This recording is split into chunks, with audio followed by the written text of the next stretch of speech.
नमस्कार दोस्तों, study with MK with channel पे आपका हार्दिक स्वागत है। सभी दोस्तों का यहाँ पर हार्दिक अभिनंदन है। सभी दोस्त बने रहे, सोच रहे हैं आप पढ़ाई में व्यस्त होंगे, मस्त होंगे और हमारे साथ व्यस्त होंगे।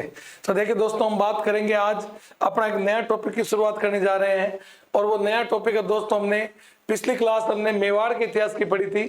अब हम शुरू कर रहे हैं आज मारवाड़ का इतिहास। किसकी क्लास रहेगी दोस्तों अपनी, यानी मारवाड़ का इतिहास।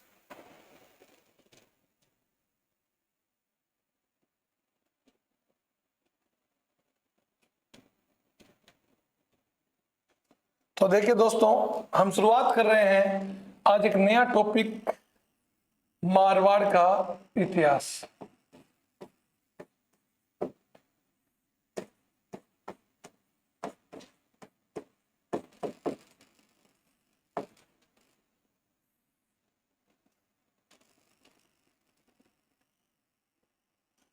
मारवाड़ के इतिहास की बात करें दोस्तों कि मारवाड़ का इतिहास यानी मेवाड़ के इतिहास के बाद जो टॉपिक शुरू होता है मारवाड़ का इतिहास।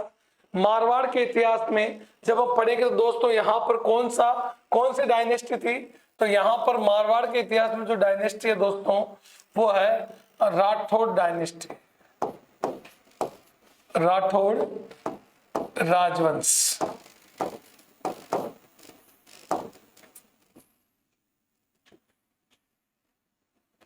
दोस्तों हमने देखा कि मेवाड़ पढ़ा तो वहां पर कौन सा दोस्तों गुहिल डायनेस्टी थी, गुहिल राजवंश था। जबकि आप मारवाड़ का अध्ययन करेंगे तो आपको राठौड़ राजवंश को पढ़ना पड़ेगा। यदि राठौड़ राजवंश को पढ़ना पड़ेगा दोस्तों, क्योंकि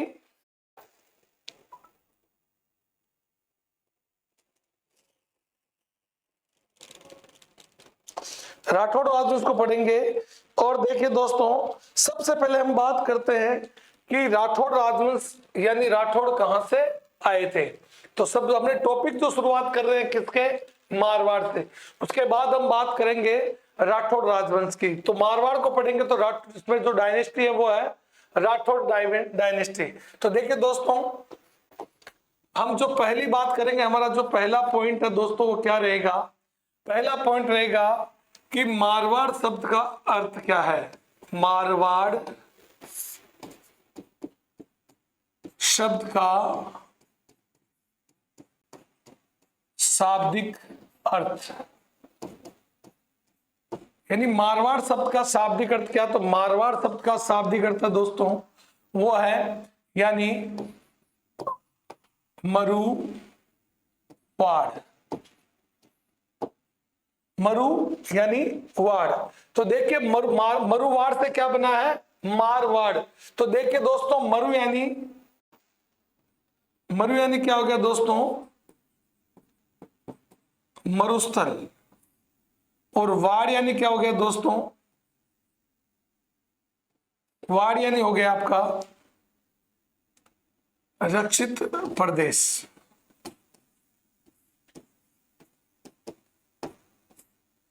तो देखिए, जैसे झालावाड़ झालाओं से रक्षित प्रदेश, काठियावाड़ यानी काठियों से रक्षित। तो यहां पर इसका शाब्दिक अर्थ क्या हो जाएगा दोस्तों, मरुस्थल से रक्षित प्रदेश। वो कौन सा दोस्तों, मारवाड़। यानी मरुस्थल से रक्षित प्रदेश कौन सा दोस्तों, मारवाड़। तो आप देखिए मारवाड़ का अगर शाब्दिक अर्थ ले तो किस शब्द से बना है, मरुवाड़ से। और मरु कहते हैं मरुस्थल को और वाड़ कहते हैं रक्षित प्रदेश। तो ऐसी भूमि जो मरुस्थल से रक्षित प्रदेश है वो कौन सी है दोस्तों, मारवाड़। इसके बाद देखिए दोस्तों, इसके लिए हम और भी यूज कर सकते हैं कि संस्कृत में, यानी इसको संस्कृत शिलालेखों में क्या कहा जाता था,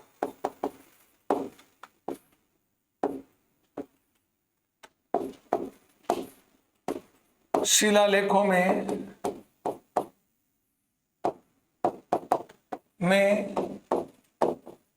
मारवाड़ को, संस्कृत शिलालेखों में मारवाड़ के लिए जो यूज किया जाता शब्द वो कौन सा था दोस्तों, मरु। इसको कहते थे मरुकांतार। रामायण में भी इसका जो शब्द यूज किया गया है मरुकांतार, मरुधर,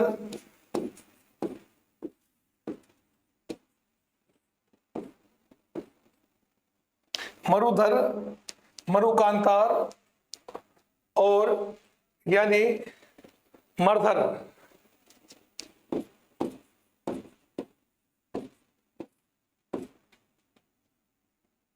तो देखिए संस्कृत शिलालेखों में मारवाड़ के लिए कौन से वर्ड यूज होते थे?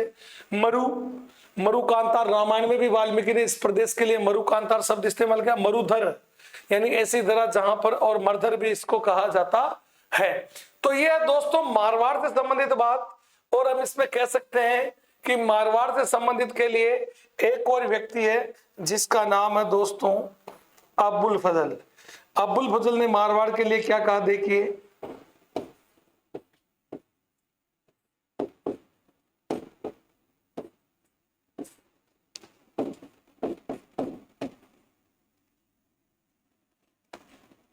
अबुल फजल का कथन है किसके लिए? मारवाड़ के लिए। क्या कहा इसने, देखिए कि जहां यात्री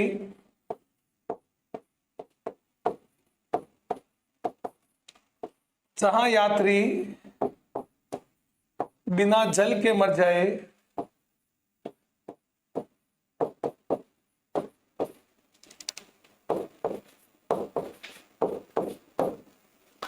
चाहे यात्री बिना जल के मर जाए, वो कौन सा है? मारवाड़।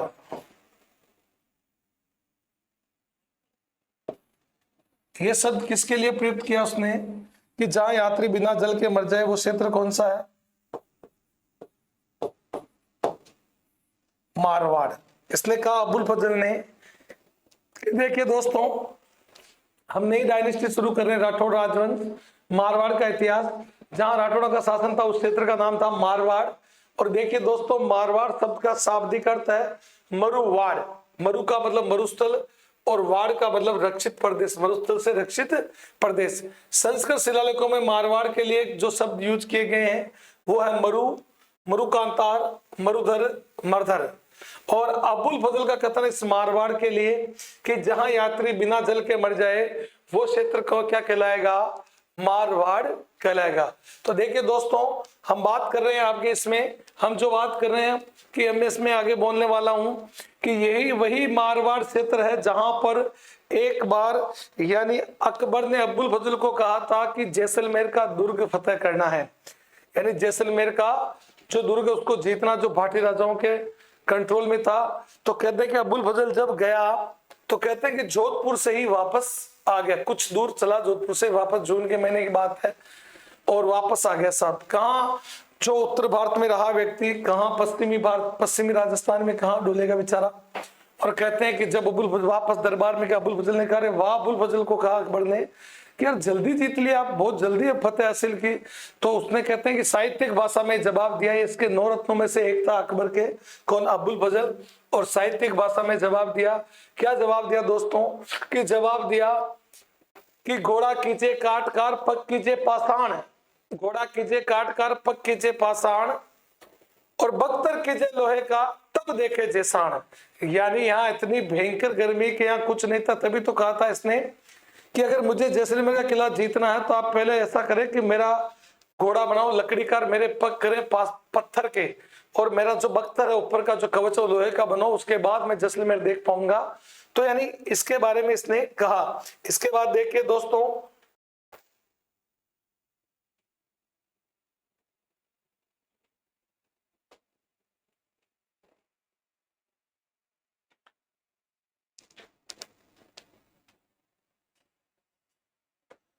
मगर एक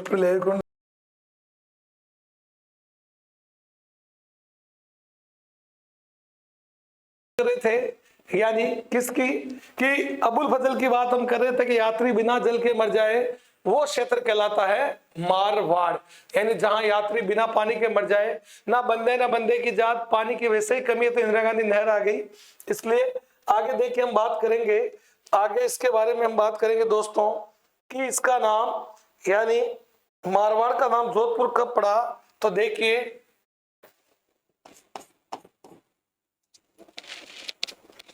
मारवाड़ का नाम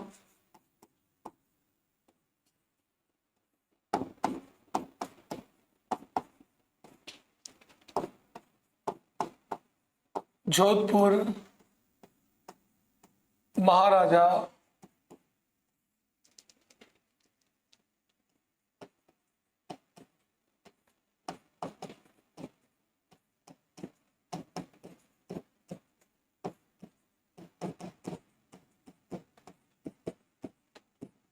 मारवाड़ का नाम महाराजा उमेन सिंह के काल में पड़ा था।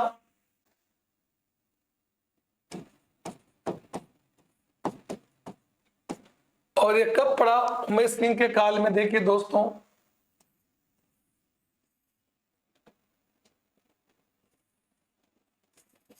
ये पड़ा दोस्तों 10 मई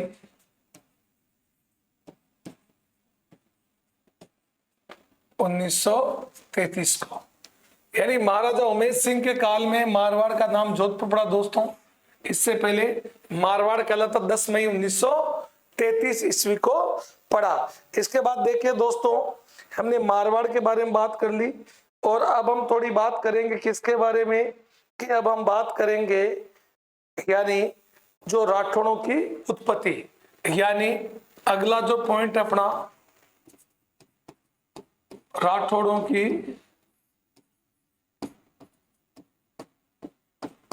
उत्पत्ति। कहते हैं कि राठौड़ों की उत्पत्ति के लिए 2 बिंदु इंपॉर्टेंट माने जाते हैं, और वो 2 बिंदु है दोस्तों, देखिए आप राठौड़ों की उत्पत्ति जिससे मानी गई है, 2 मत है राठौड़ की उत्पत्ति को लेकर, 2 मत है। पहला मत आपका कि राठौड़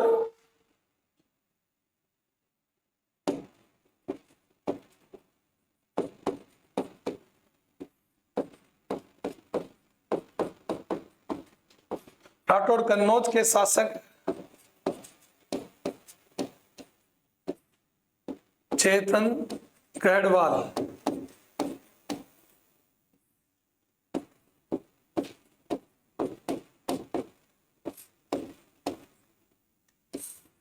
यदि राठौड़ों के लिए कहा जाता है कि ये जयचंद गढ़वाल के वंशज है। कौन? यानी राठौड़ के बारे में कहा जाता है कि जयचंद गढ़वाल के वंशज है। और इस बात की हमें जो जानकारी मिलती है वो कहां से मिलती है दोस्तों? इस बात की जो जानकारी देता है कि राठौड़ जयचंद गढ़वाल के वंशज है, तो देखिए आप इस पक्ष इसके समर्थन में कौन कौन है। तो इस मत के समर्थन में है दोस्तों Colonel James Tod, Munot Nancy,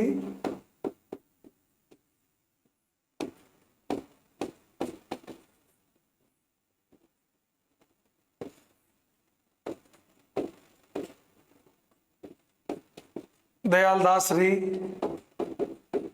ख्यात और पृथ्वीराज रासो।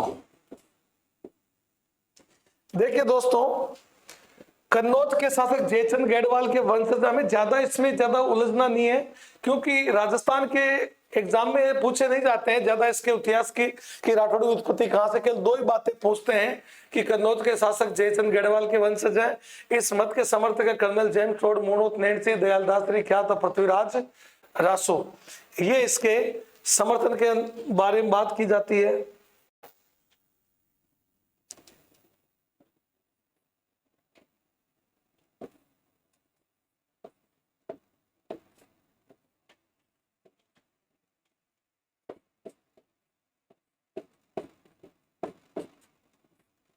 पृथ्वीराज रासो, मूणोत नैन्सी, यानी राष्ट्रीय इतिहास के पिता Colonel James Tod, Munot Nainsi, Dayaldas ri Khyat, Prithviraj Raso इस मत के समर्थक में है कि कन्नौज के शासक जयचंद गढ़वाल के वंशज हैं। उसके बाद कहते हैं साहब दूसरा मत जो आता है इसके बारे में, कहते हैं कि राठौड़ राष्ट्रकूट वंश के हैं। किसके हैं दोस्तों? राठौड़ दक्षिण भारत में एक वंश है जिसका नाम है राष्ट्रकूट।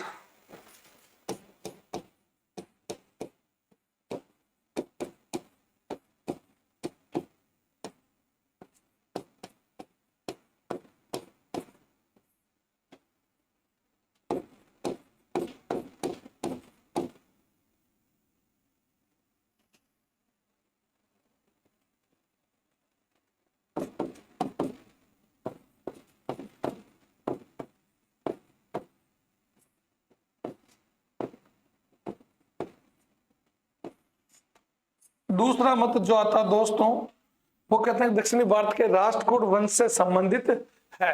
तो दोनों बातें आती है दोस्तों कि कोई तो क्या कह रहा है, कोई क्या कह रहा है, इस मत का समर्थन करने हैं। यानी ये भी कहा जाता है कि इस मत का समर्थन कौन कर रहे हैं कि अलग अलग इतिहासकार प्रपंच में पड़े हुए हैं कि कोई क्या कहता है, कोई क्या कहता है। तो आपको तो केवल ये ध्यान रखना कि कन्नौज के शासक जयचंद गढ़वाल के वंशज माने गए हैं और दूसरा मत इसका जो है वो दक्षिणी भारत के राष्ट्रकूट वंश से संबंधित माना गया है। ये राठौड़ के बारे में आपको यानी उत्पत्ति के बारे में, कन्नौज आपका कहाँ, उत्तर प्रदेश, दक्षिणी भारत, यानी जो राष्ट्रकूट वंश था उधर के इनको वंशज माना गया है। इसके बाद देखिए आप, इसके बाद हम बात करेंगे कि यहाँ पर जो आगे हम बात करेंगे कि राठौड़ों का पहला शासक जिसका नाम आता है, जहां हमें राजस्थान के इतिहास में पता चलता है, कौन है दोस्तों, राव सिंहा।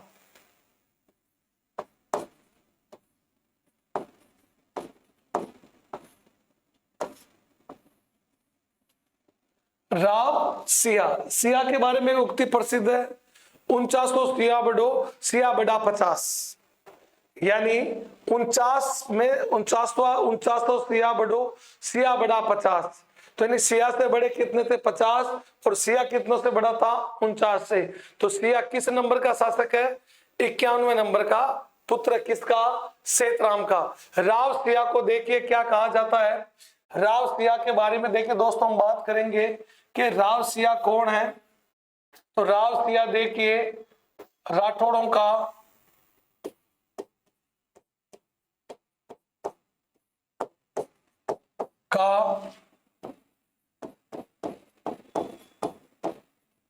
आदि पुरुष,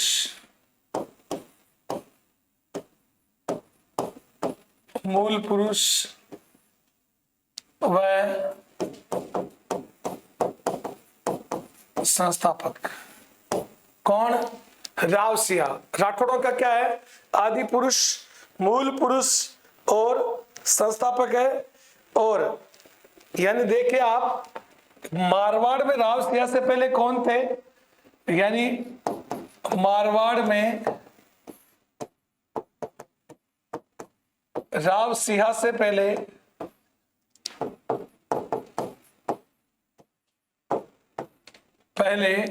यानी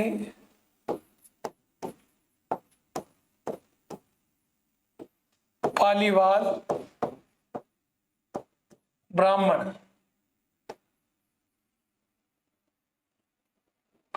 राव सिंहा से पहले, मारवाड़ में राव सिंहा से पहले पालीवाल ब्राह्मण रहते थे, जिनका मुख्य कार्य क्या था, इन पालीवाल ब्राह्मणों रहते थे और इनका मुख्य कार्य था दोस्तों, वो था पालीवाल ब्राह्मणों का मुख्य कार्य वो था दोस्तों व्यापार।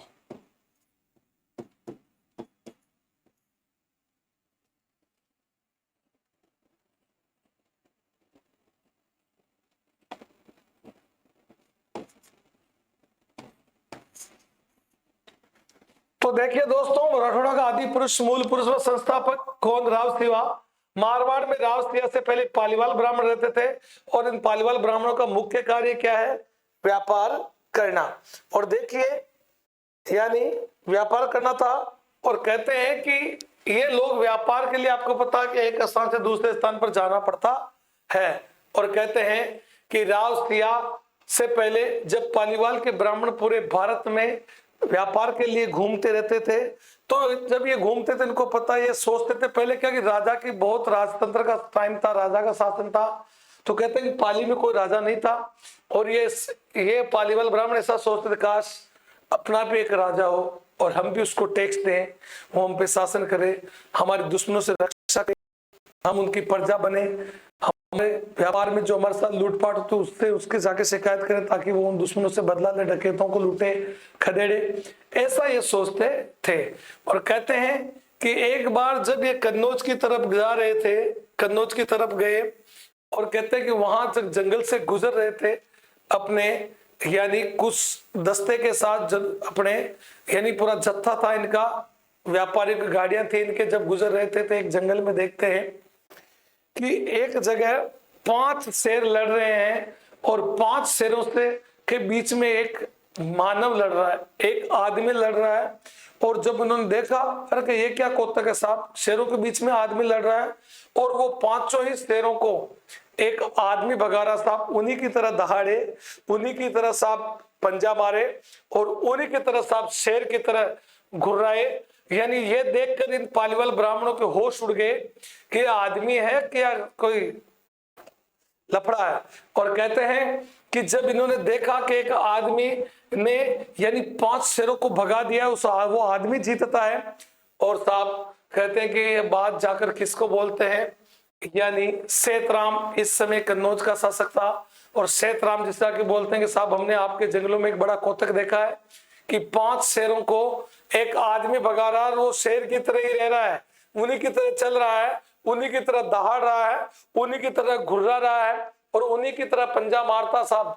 और कहते हैं सेतराम जी ने कहा सुबह सुबह मैं ही मिला हूं क्या आपको बेवकूफ बनाने के लिए, कि नहीं नहीं साहब ये हकीकत है। और कहते हैं कि सेतराम जी की जब ये घटना सुनी व्यापारियों के द्वारा, तो कहते हैं कि वहां पर सेतराम जी के 2 जल्लाद थे, उन्होंने कहा कि साहब 7 गलती माफ हो तो हम कुछ बोले।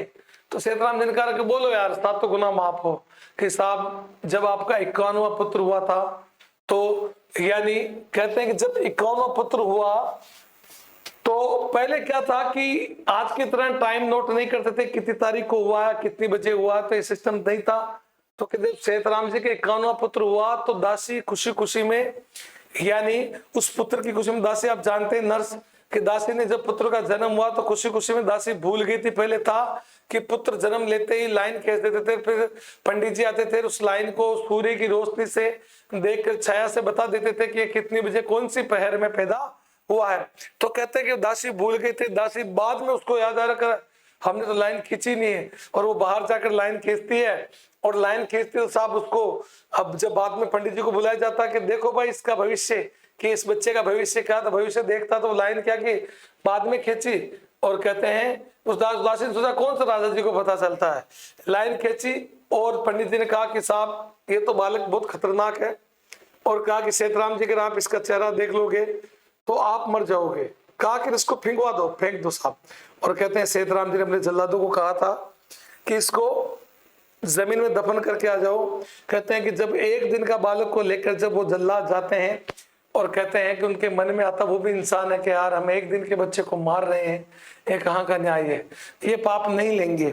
और कहते हैं कि एक शेरनी की गुफा में जाते हैं, वहां देखते हैं कि एक शेरनी बैठी है और वहां पे उस बच्चे को छोड़ देते हैं। कहते हैं उसी दिन शेरनी का भी, यानी शेरनी ने भी अपने बच्चों को जन्म दिया था। कहते हैं बच्चा रोता हुआ लुढ़कता हुआ शेरनी के पास चला गया। शेरनी ने सोचा कि शायद ये बच्चा मेरा ही है, और शेरनी ने उसको पालना शुरू कर दिया।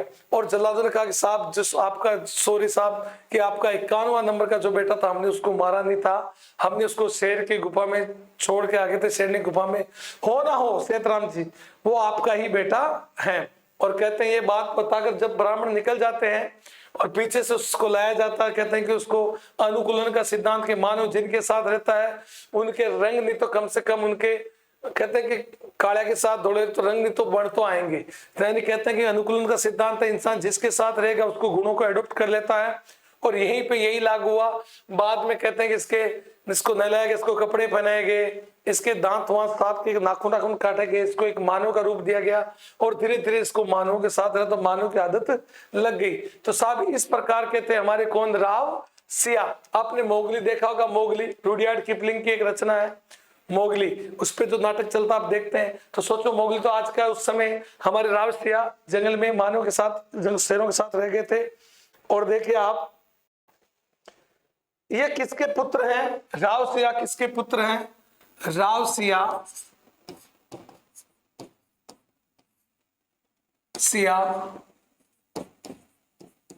कन्नौज के राजा सेतराम के पुत्र है। राव सिया कन्नौज के राजा कौन थे? सेतराम के पुत्र है कौन? राव सिया। इसके बाद देखिए दोस्तों, यानी कहते हैं कि इसके बारे में जो जानकारी मिलती है हमें, वो मिलती है राव सिया के बारे में प्रॉपर जो जानकारी देता है हस्तिकुंडी का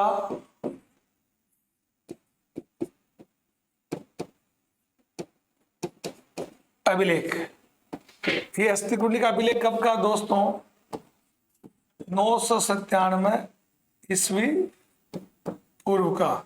यानी हस्तिकुंडी के अभिलेख से हमें किसकी जानकारी मिलती है? जो हमें किसकी जानकारी देता है? राव सिया की जानकारी देता है।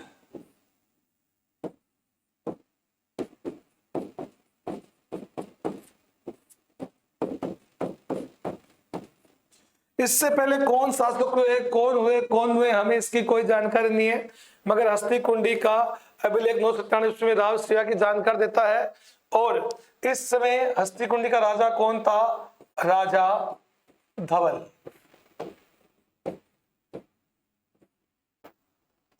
राजा धवल कहां का राजा है? हस्तिकुंडी का।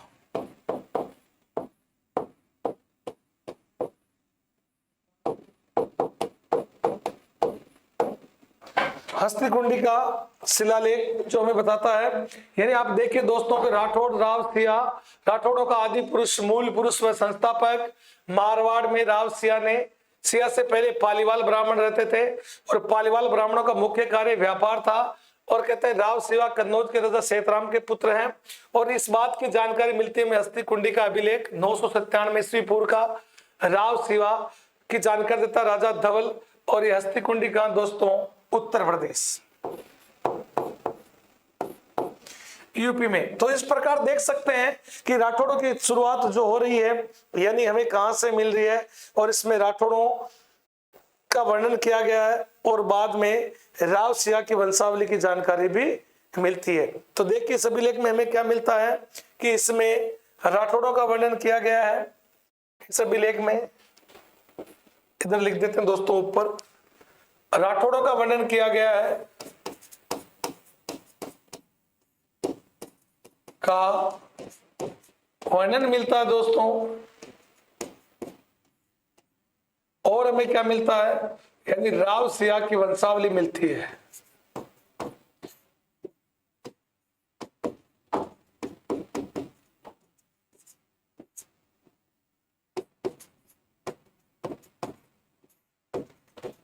राव सिया की वंशावली भी मिलती है इसमें।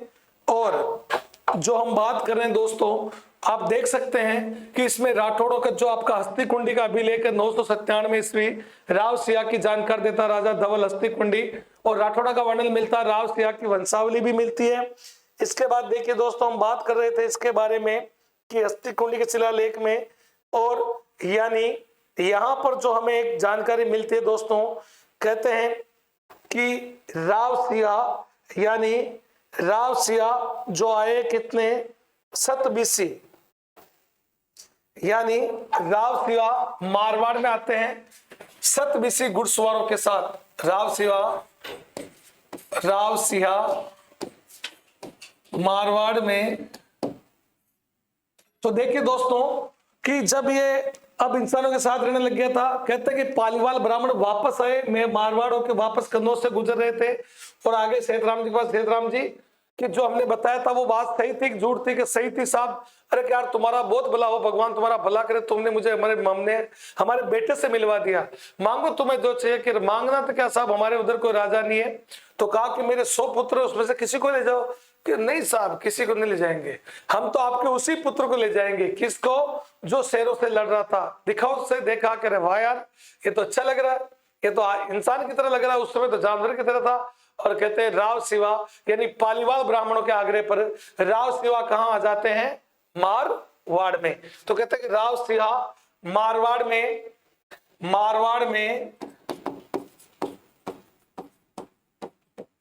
पालीवाल ब्राह्मणों के राव सिया मारवाड़ में पालीवाल ब्राह्मणों के यानी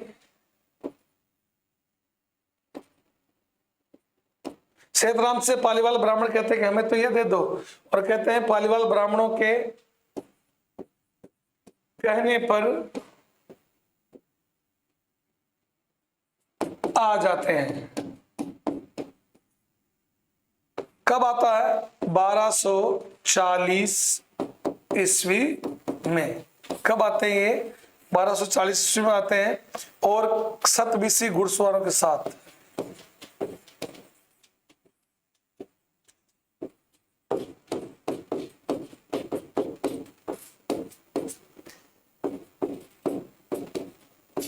कितने घुड़सवार लेके आता दोस्तों ये? 140। 7 यानी 140 घुड़सवारों के साथ कहां आ जाता है?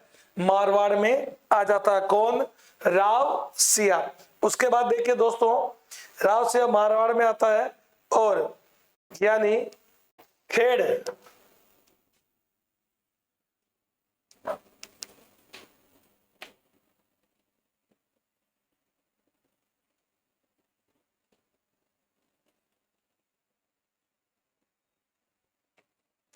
खेड़ बाड़मेर में आ जाता है, और यहां पर किनको रहता देखिए आप, यहां पर यानी आ जाता है, और पालीवाल ब्राह्मणों की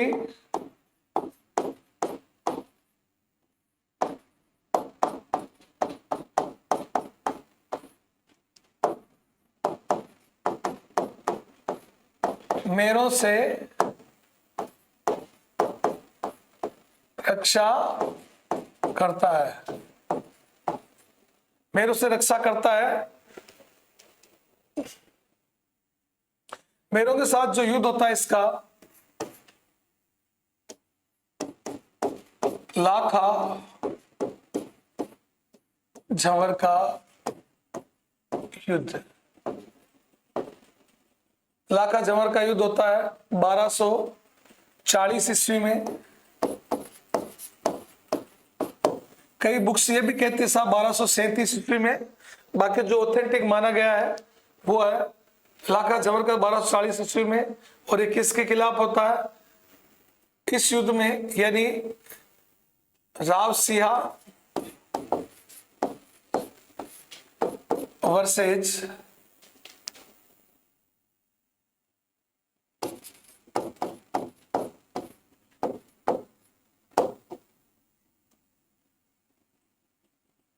लाखा, जो कौन है? यानी लाखा मेरो मेर है। और कहते हैं कि इसमें राव सिंह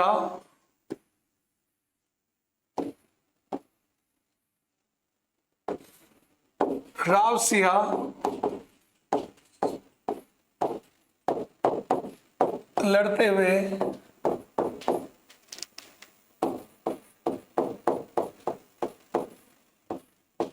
वीर गति को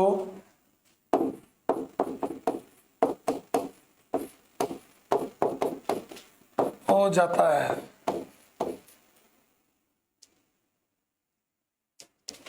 मेरों से लड़ते हुए लाखा झंवर का तो ये युद्ध जीत लेता है राव सिंह।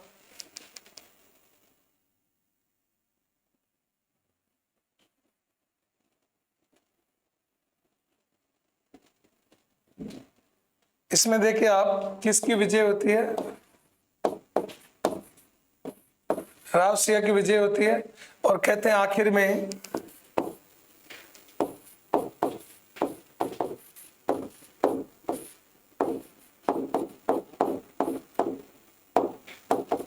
मेरों से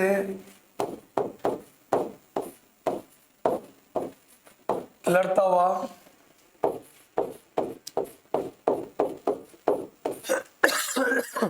वीर गति को प्राप्त हो जाता है। वीर गति को प्राप्त हो जाता है मेरे से लड़ता हुआ। और जो इसको वीर गति मिलती है, यानी कहां पर इसकी छतरी है, राव सिया की छतरी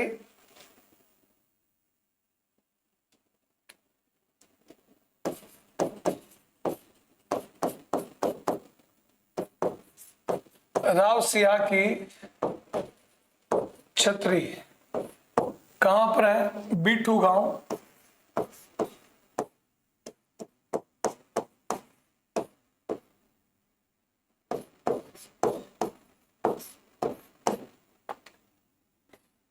राव सिया की छतरी कहां दोस्तों, बीठू गांव पाली।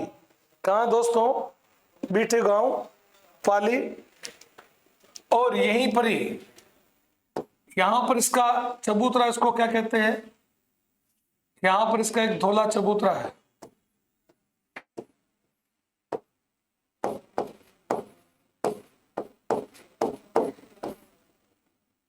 धोला चबूतरा क्यों कहते हैं, क्योंकि दोस्तों यहां पर क्या हुआ था कि राव सिया के साथ कई पालीवाल ब्राह्मण शहीद हुए थे, मारे गए थे। और कहते हैं कि उनकी जनेऊ का, यानी इतने ब्राह्मण मारे गए थे, जनेऊ का एक चबूतरा बन गया था, इसलिए इसको धोला चबूतरा भी कहते हैं। सबसे इंपॉर्टेंट बात दोस्तों,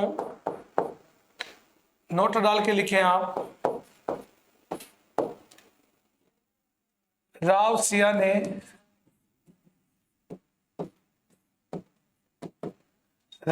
ने खेड़ को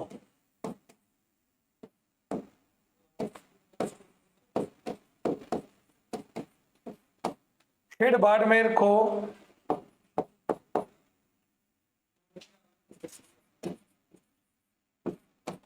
अपनी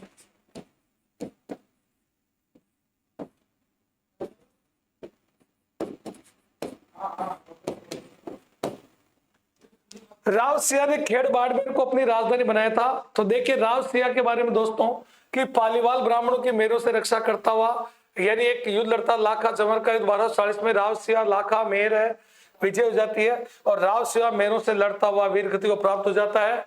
राव सिया की छतरी कहां, बीठू गांव पाली। यहीं पर राव सिया का क्या धोला चबूतरा है, यानी यहाँ पर पालीवाल ब्राह्मणों की जनेऊ पड़ी है, जनेऊ का एक चबूतरा है। उसके बाद राव सिया ने खेड़ बाड़मेर को अपनी राजधानी बनाया। तो ये देखिए दोस्तों राव सिया की जानकारी जो हमें मिलती है, जिसके बारे में हमने अध्ययन किया। अगला जो शासक आएगा दोस्तों वो आएगा दुहड़, यानी आप देख सकते हैं दोस्तों। एक चीज और दोस्तों अगर हम लिखना चाहें, चलो आगे लिख लेंगे उसको। तो देखिए अगला जो शासक आ रहा कौन, राव दुहड़। कौन आ रहा दोस्तों, राव दुहड़। देखिए आप, राव दुहड़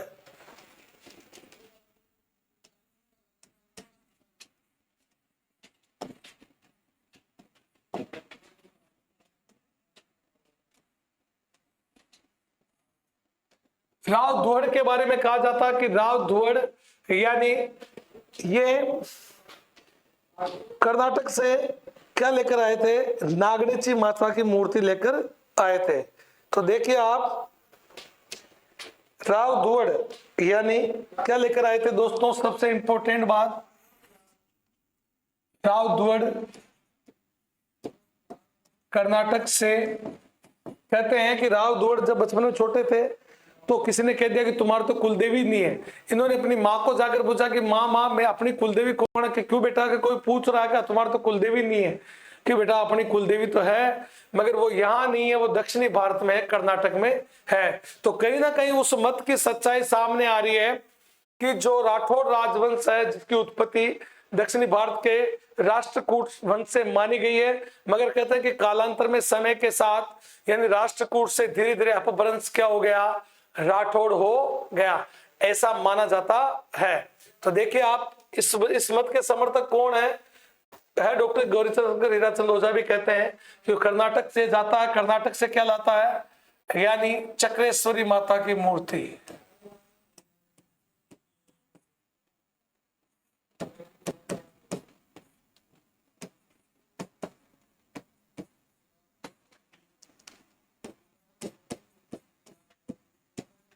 कर्नाटक से चक्रेश्वरी माता की मूर्ति लाता है। और ये चक्रेश्वरी माता यानी कहते हैं कि जब ये इस माँ को खुश करके कहता कि मैं आपको लेने आया हूं, तो कहते हैं कि चक्रेश्वरी माता की यानी ये जो है कहते धूड़ माता को खुश करता है। इस चक्रेश्वरी माता की मूर्ति के देखिए कितनी 18 भुजाएं हैं।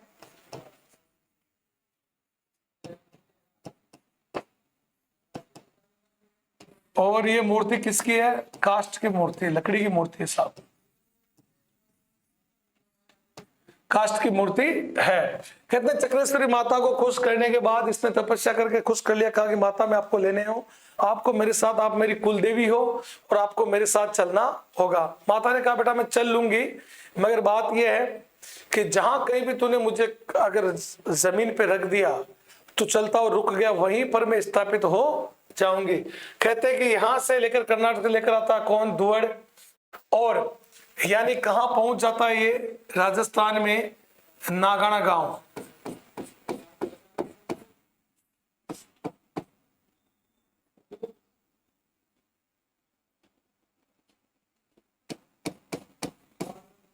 नागाना गांव कहां दोस्तों? बाड़मेर। कहते हैं कि यहां आकर थोड़ा विश्राम करते, जैसे रुक जाता है तो यह मूर्ति यहीं से स्थापित हो जाती है। इसी कारण नागाना गांव में स्थापित होने के कारण इसको कहते हैं नागणेची माता।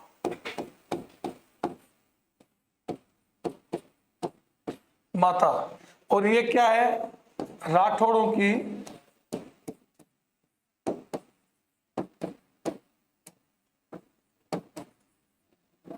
कुल देवी नागणेची माता, राठौड़ों की कुल देवी और राठौड़ों की आराध्य देवी।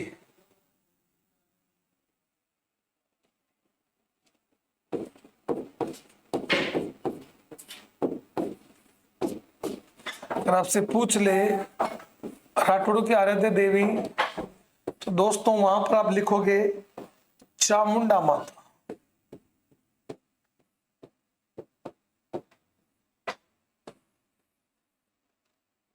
तो राठौड़ों की कुलदेवी हमने देख ली। देखिए दोस्तों, कर्नाटक चक्रेश्वरी माता की मूर्ति लाता कौन? राव धुवड़। 18 भुजाएं, काष्ठ की मूर्ति है और ये नागाना गांव में है। और कहते हैं कि ये जो मूर्ति है स्थापित हो जाती है नागाना गांव में, और इसी कारण इसको नागणेची माता कहते हैं। और ये नागणेची माता का मंदिर और कहां कहां मिलेंगे आपको बाड़मेर के अलावा?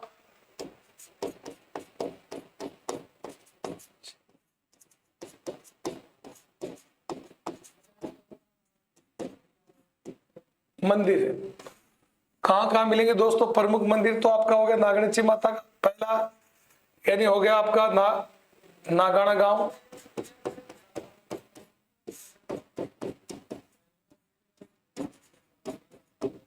बाड़मेर। दूसरा हो गया साहब मेहरानगढ़।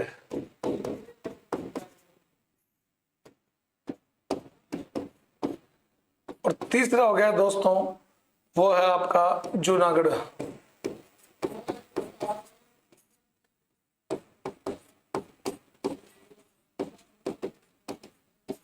बीकानेर। और ये है आपका जोधपुर। तो 3 नागणेची माता के मंदिर प्रसिद्ध है। और इस प्रकार राव धुवड़ के काल में जो सबसे इंपॉर्टेंट बात है वो है नागणेची माता को ये लेके आता जो राठौड़ की कुल देवी है। इसके बाद देखिए राव धुवड़ के भाई है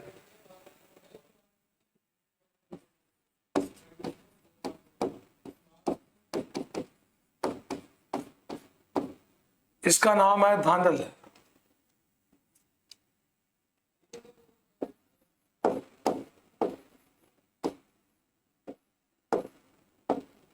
धांधल और धांधल का पति बेटा है। तो राव धुवड़ का क्या हो गया? धांधल का पुत्र, जिसका नाम है पाबूजी। इसको आप लोक देवता में पढ़ेंगे तो ध्यान रखना पाबूजी किसके भतीजे हैं? राव तुहड़ के।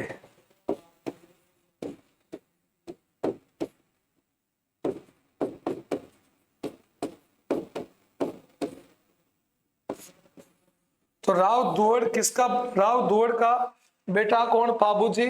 और धांधल का बेटा बाबूजी और राव दुहड़ का भतीजा। तो ये दुहड़ के कार्यकाल में काम हुए साहब। तो देखिए आप बात कर सकते हैं, नागणी जी माता हो गया, दुहड़ का भाई धांधल, धांधल का पुत्र पाबूजी, राव दुहड़ का भतीजा है। और इसको हम पढ़ेंगे कल्चर के अंदर। आगे देखिए दोस्तों, हम बात करेंगे राव दुहड़ के बाद जो अगला शासक आएगा दोस्तों, वो है राव मल्लीनाथ। कौन है दोस्तों? राव मल्लीनाथ।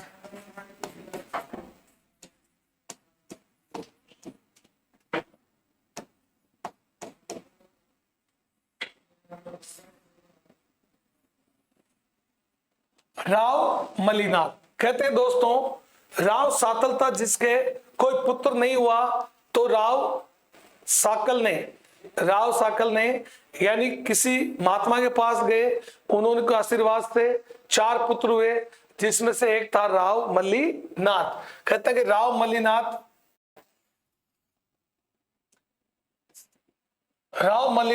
यानी एक साधु के आशीर्वाद से हुए। और कहते हैं कि राव मल्लीनाथ को क्या कहते हैं? मालानी का धनी। एकमात्र राजा जिसके नाम से कस्बे का नाम बड़ा, वो था राव मल्लीनाथ, जिसको कहते हैं मालानी का धनी। राव मल्लीनाथ को कहा जाता है मालानी का धनी। ये मालानी एरिया कहां दोस्तों? बाड़मेर। इसी के नाम से एक ट्रेन भी चलती है, मालानी एक्सप्रेस, दिल्ली से बाड़मेर। तो मालानी का धनी कौन? राव मल्लीनाथ। और राव मल्लीनाथ ने अपनी राजधानी क्या बनाई? इन्होंने देखा कि क्षेत्र बढ़ रहा है, तो राजधानी बनाई इन्होंने, जिसका नाम है मेवानगर। तो मारवाड़ की दूसरी राजधानी बन रही है मेवानगर, यानी ये कहां है? बाड़मेर में।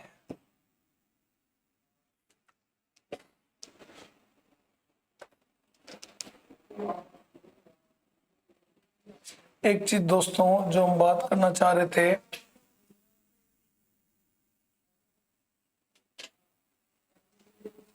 नोट डाल के लिखना दोस्तों, मैं कॉलम बना रहा हूं। वो कॉलम है कि मारवाड़ वर्तमान में, यानी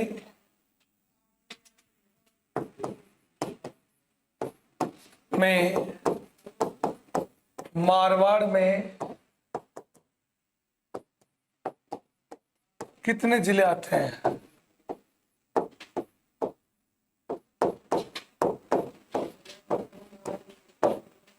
देखिए, पहला नागौर, दूसरा जोधपुर,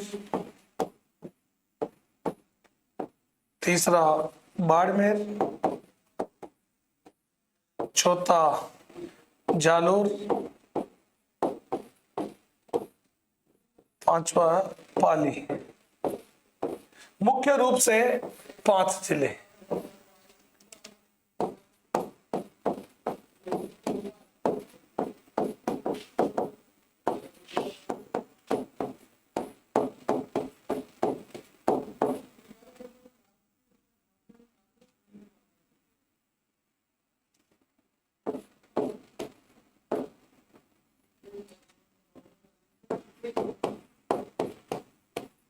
आपसे पूछ ले दोस्तों कि वर्तमान में मारवाड़ में कितने जिले आते हैं? नागौर, जोधपुर, बाड़मेर, जालोर, पाली। क्रम से कोई फर्क नहीं पड़ता, आप ध्यान रख लेना।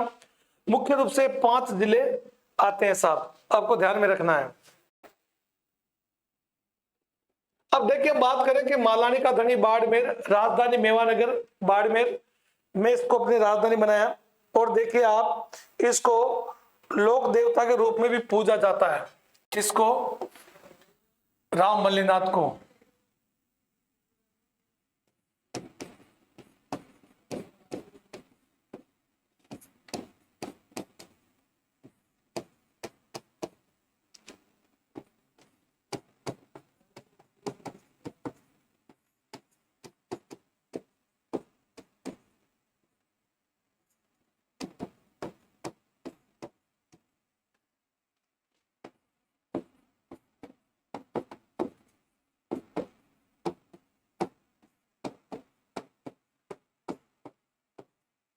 यानी इनको लोक देवता के रूप में भी पूजा जाता है। किसको? राव मली नाथ को।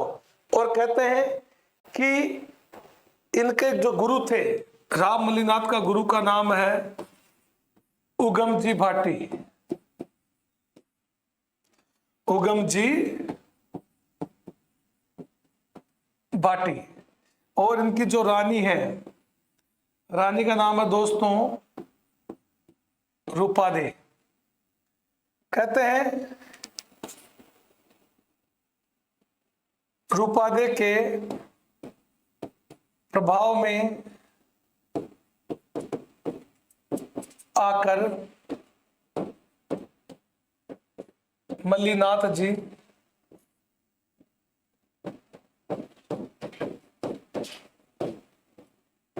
साधु बन गए। ऐसा कहते हैं कि मल्लीनाथ जी क्या बन गए? साधु बन गए। किसके प्रभाव में आकर? रानी रूपादे के प्रभाव में आकर। और कहते हैं कि इनका एक पुत्र भी था। इनका एक पुत्र था और पुत्र का नाम है जगमाल। जगमाल बड़ा गुस्से वाला था, हिंसक प्रवृत्ति का था, जहां भी जाता मारपीट कर देता था। इसका यही काम था, महलों में टिकता नहीं, बस लड़ाई झगड़े करता था। ओढ़बा लेके आता था। कौन? जगमाल। कहते हैं कि इसने एक बार अपने चाचा को ही पीट दिया, साहब वीरमदेव को ही। और कहते हैं कि एक बार का वाक्य है, सिंडली गांव की घटना बाड़मेर की। कहते हैं कि वहां पर अपनी कन्याएं, कुछ किताबें तो कहते हैं 140 है, कोई क्या कहता है। कहते हैं कि वहां पर कन्याएं पानी भर रही थी और वहां से गुजरात के शासक की सेना गुजर रही थी। और कहते हैं कि गुजरात के शासक की सेना गुजर रही थी तो उस सेना ने हमारी जो कन्याएं, कुंवारी कन्याएं जो पानी भर रही थी, उनको उठा लिया था और गुजरात ले गए साहब। जब वहां के लोग आए किसके पास? मल्लीनाथ जी के पास, कि मल्लीनाथ जी हमारी यानी कुंवारी कन्याओं को लेकर चले गए गुजरात। मुस्लिम शासक गुजरात के जो थे, उनकी सेनापति वहां से लेकर चले गए हैं। मल्लीनाथ जी कहते हैं भाई चलो जल्दी तैयारी करते हैं, गुजरात से उनको अपनी कन्याओं को वापस लेकर आते हैं। तभी कहते हैं कि कहां से भटकता हुआ जगमाल आ जाता है। और जगमाल आकर कहता है पापा आज युद्ध वाली ड्रेस पहन के कहां जा रहे हो? कह मंगते तेरे से तो कुछ होता जाता है नहीं, तेरे को तो कोई मतलब नहीं, राज्य में कुछ भी हो, मुझे तो जाना पड़ेगा। क्या हुआ? कि साहब गुजरात का मुस्लिम शासक है जो अपने यहाँ की कुंवारी कन्याओं को उठाकर ले गया। कहा बस पापा नो टेंशन, टाइगर जिंदा है, मैं अभी जाता हूँ, मैं लेके आता हूँ, सीधा अहमदाबाद पे अटैक करता हूँ। कह मंगते तेरे को यही तो होश नहीं है, तू तो ये समझता कि कोई खेल है, तरीके से प्लानिंग के साथ काम होगा। कहा कि पापा मस्त रहो, मैं लेकर आऊंगा। तो ध्यान रखना आप, जगमाल के समय एक घटना थी। गांव कौन सा है? सिंडली गांव। सिंडली गांव की घटना है और जगमाल के समय की है। और कहते हैं कि जगमाल जाता है, घोड़ों के व्यापारी का वेश धारण करता है, घोड़े भी लेकर जाता है। और कहते हैं वहां पर, कहते हैं कि साहब पापा को पूछता, पापा कि फिर कैसे लाऊं बताओ आप? कि एक दिन ऐसा था शुक्रवार का, जिस दिन यानी वहां पर कहते हैं कि वो गिंदोली की दासियां बना दी गई। एक राजकुमार की जो शहजादी है गिंदोली, उसकी दासियां बना दी गई है। गुजरात के राजा की जो शहजादी है गिंदोली की दासियां बना दी गई। अपनी वाली को कहा कि कोई दिक्कत नहीं, कैसे लाए? फिर कहा कि शुक्रवार के दिन जब वो गिंदोली यानी मजार पर फूल चढ़ाने जाते हैं तो उस समय कोई सुरक्षा का घेरा नहीं होता है। और वो समय से कहते हैं कि यहाँ से जाता है कौन? जगमाल अपने घुड़सवारों के साथ घोड़े लेकर जाता है और घोड़े के व्यापारी का वेश धारण करता है और घोड़े ले लो करता है। चारों तरफ उसमें उसके लिए चारों तरफ घूमते रहते हैं, घूमते भी हैं। और कोई घोड़े का भाव पूछे तो 3 गुना भाव बताए तो कौन ले? 30 के घोड़े का 3 लाख बताए तो उसको कौन ले भाई? क्योंकि घोड़ा थोड़ी बेचना था इनको, तो यानी उन कन्याओं को लाना था।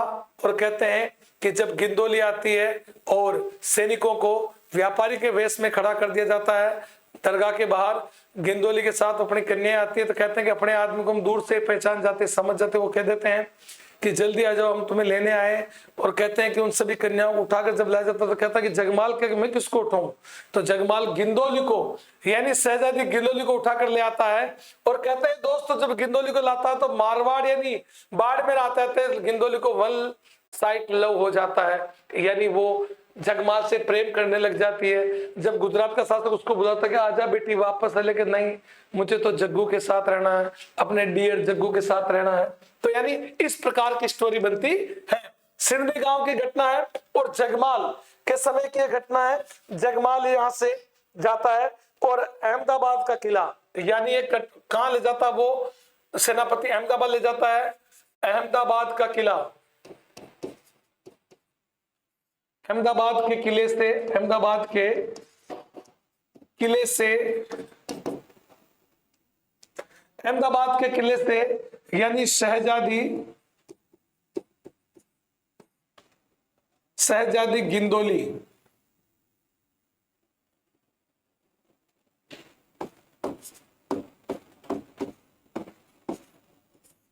गिंदोली को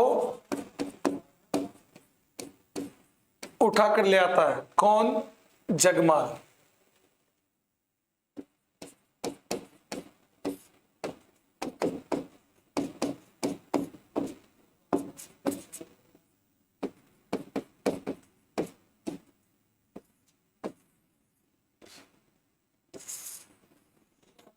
गिंदोली को ले आता भाई साहब जगमाल। देखो जगमाल ऐसा है कि तो आड़ू आए खाए मरर के उठाए मरर, वो जगमाल है भाई। और जगमाल ने कारनामा कर दिया साहब, मगर कहते हैं कि बाद में इसको शासक नहीं बनाया गया क्योंकि इसकी हरकतें थोड़ा, क्योंकि राजा एकदम समझदार होना चाहिए और ये बंदा है जो तुरंत तलवार निकाल देता है। तो देखिए आप इसके जीवन की घटना, यानी पुत्र जगमाल था, सिरली गांव अहमदाबाद के किले से शहजादी गिंदोली को उठाकर ले आता है। और आज भी यानी गणगौर के त्योहार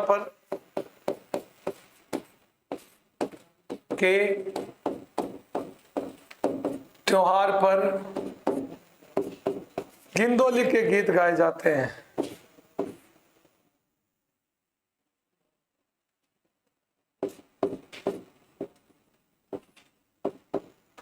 गिंदोली के गीत गाए जाते हैं। इसके बाद देखिए दोस्तों, गिंदोली के गीत गाए जाते हैं और कहते हैं कि अपनी रानी रूपादेवी के कारण ये किस में आ जाते हैं, यानी साधु बन जाते हैं। और कहते हैं कि इनका मंदिर राव मल्लीनाथ का मंदिर कहां है दोस्तों?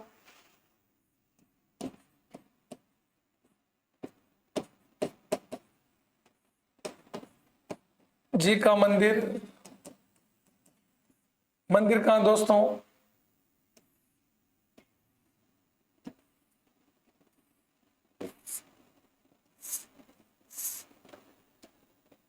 तो देखिए राव मल्लीनाथ जी का मंदिर कहां है? तिलवाड़ा बाड़मेर।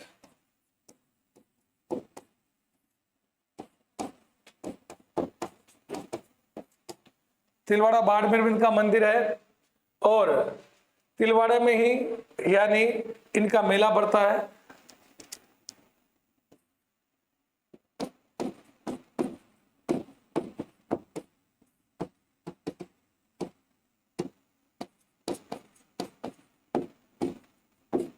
राव मल्लीनाथ जी का प्रसिद्ध मेला बढ़ता है।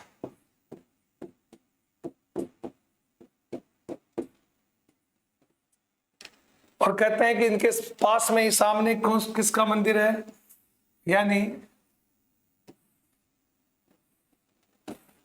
वो मंदिर है दोस्तों रानी रूपादेवी का मंदिर है।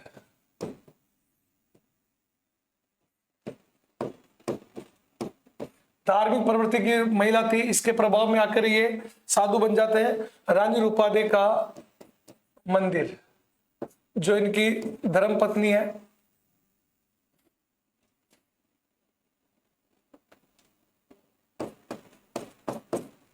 मंदिर, ये मंदिर कहां दोस्तों?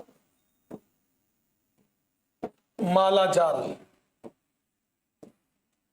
रानी रूपादेवी का मंदिर कहां दोस्तों? मालाजाल कहां है?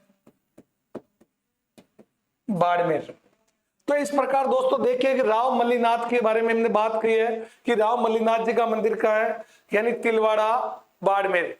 यानी यहाँ पशु मेला भी लगता है और राव मल्लीनाथ जी का प्रसिद्ध मेला बढ़ता है और रानी रूपादेवी का मंदिर भी मालाजाल बाड़मेर में है। और देखिए इसके प्रभाव में आकर ही यानी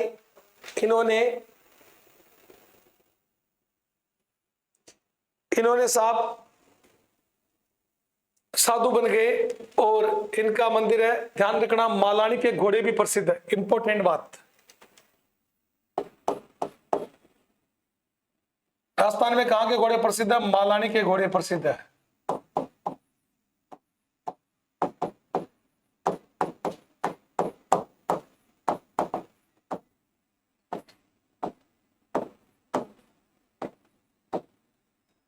ध्यान रखना दोस्तों, कहां के घोड़े प्रसिद्ध है?